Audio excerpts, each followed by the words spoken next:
Hello, my darlings. I am here reading part 3. Shout out to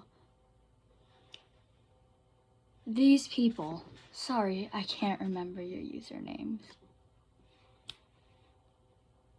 Alrighty. Sorry for the long wait. I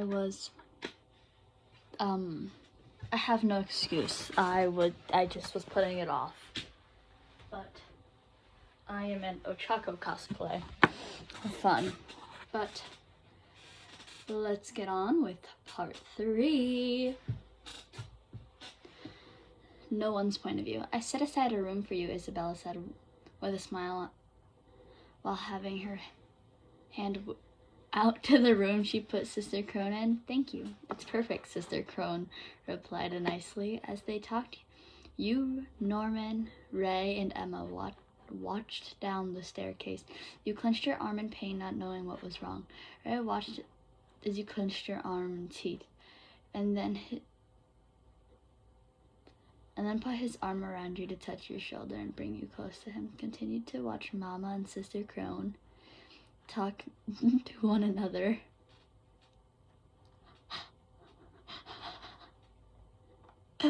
Sister Crone turns to you four, as Isabella did the same. Norman and Emma smiled while giggling, while you just gave your tired smile as always. It was now in the afternoon, as the littles were playing with each other.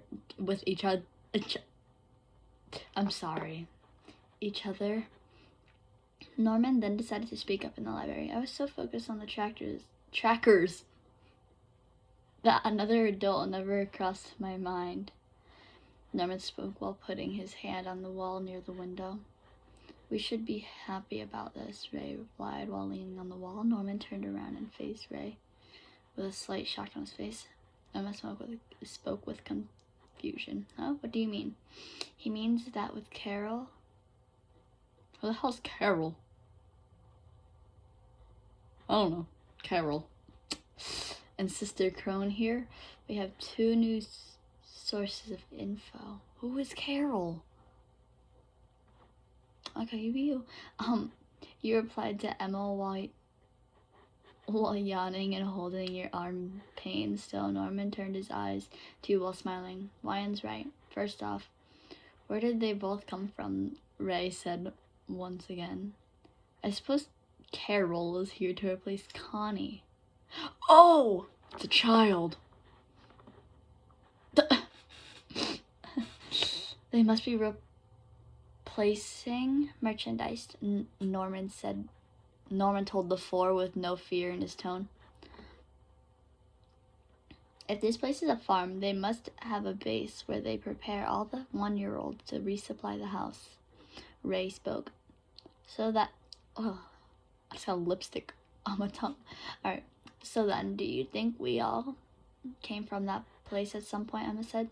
Yeah, probably, Emma, and I think Sister Crone did too, you said while looking away. It's significant that there are adults other than Mom. It means there might be other farms similar to this one. Are there other adults who work for demons under their control? Norman spoke again. Time skip to the next day. It was now daytime and everyone was playing tag again. Gilda watched as you, Emma, Norman, and Ray walk off to talk in private. They're in a place no one would notice, Ray said while checking his ears, same as Norman did with his. I never knew about a mark from when they took out blood and they disappear that quickly. Norman spoke, looking at his ear. Yeah, I knew that. I never considered that would be even it. Emma replied, looking down sad at the ball she had in her hand, and apologized. Norman and Ray faced her a smile as you pat her shoulder. No, you did great, Emma. We now know the size and the location of the devices. On to the next step, Norman said. Then you all spoke in I'm sorry. I can't read some of these big words. How to break it. After the conversation, you all decided to train the kids with tag, and they're going to escape as well. Sister Crone stood and watched the kids run around with that creepy smile of hers. As Norman and Emma walked up to you and Ray at the tree with the little while staring at Sister Crone as she walked up to you and Ray. He held your hand tightly, making you blush, but kept your nerve. Sorry. Okay. You might hear anybody in the background, but nerve and Sister Crone. She then decided to speak. Outside playing tag looks like fun. It's important that I get to know you all better, so let me join, Sister Crone said with a cherry tone in her voice. This match will have a 20-time limit. It'll be at this time. Oh, I'll be at this time. Now run and hide. Sister Crone spoke again. Her smile became one wider. Now then, how will the enemy move? Ray spoke while you and Norman watched Sister Crone along with him. She started to run very fast. She'll probably come looking for us first, Norman said. And on the way, she'll take out the younger, slower ones. Makes sense, Ray said. Then you three split up. Norman going to the right, Ray going to the left, and you ran in the middle of the two.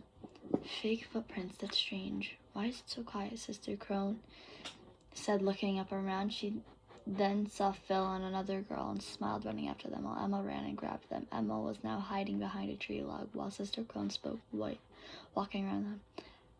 Now, what I've learned, Norman's falling point is his physical strength. I heard he was feeble when he was younger.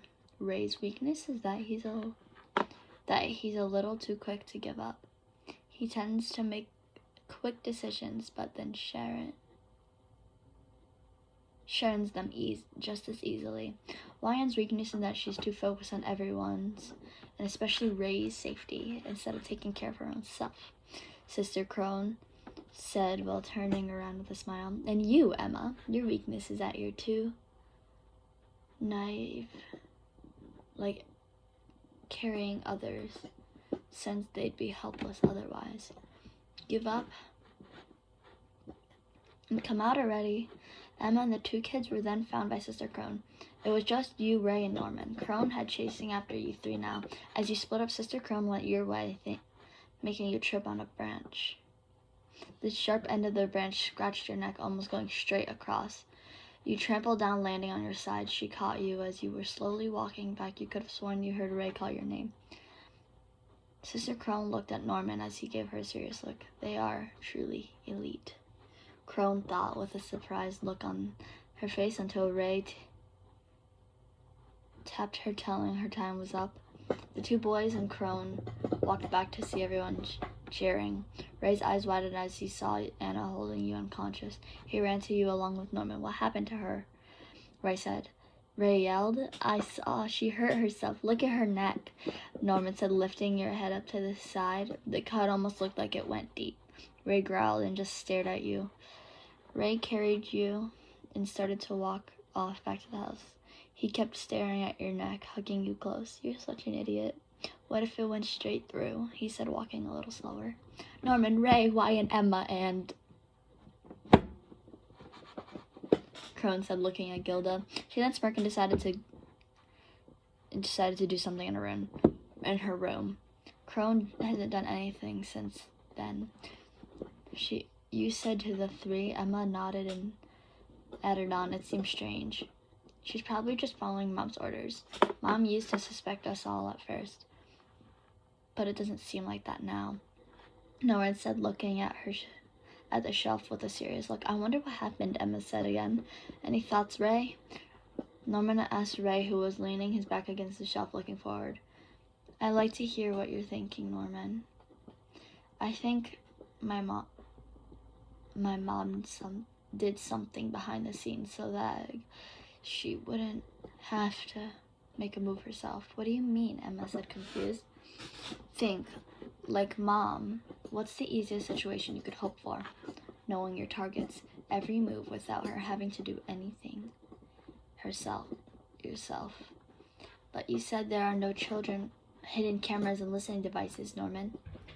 You said to the blue-eyed boy. Sorry, I have to let my cat in. Give me a second.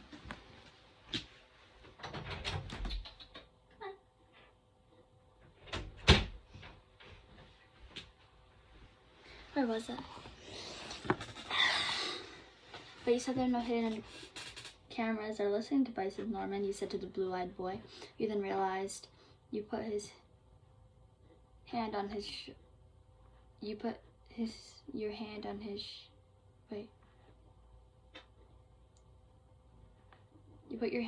as his shoulder. As the sweat dropped down to your forehead. You can't be serious. That's right, I think. There's another person keeping an eye on us, and it's someone among the kids, Ray said, making you and Norma narrow your eyes at Ray. Emma's face was in shock, but then she heard, so there's a traitor. Kids were now running in the dining room as you, Emma, Norman, and Ray came out with trays and food. Norman stared at the kids, hoping it wasn't any of them. You stared at Ray. He was a suspect at being a traitor. You could tell by his face, but you didn't want to think that way.